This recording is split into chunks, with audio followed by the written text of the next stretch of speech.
Turning your engine AJ558.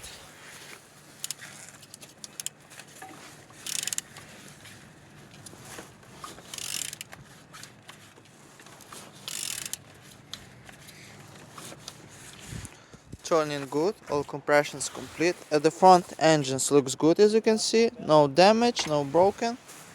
Compressor looks good, all nice.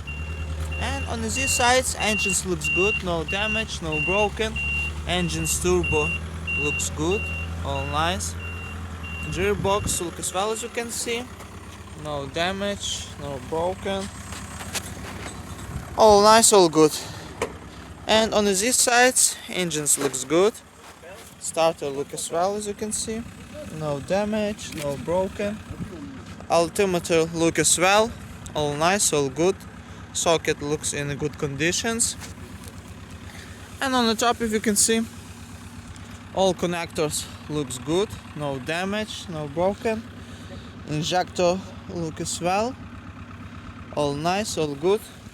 And on the bottom, no cracks, no damage, no leaks, all nice, all good.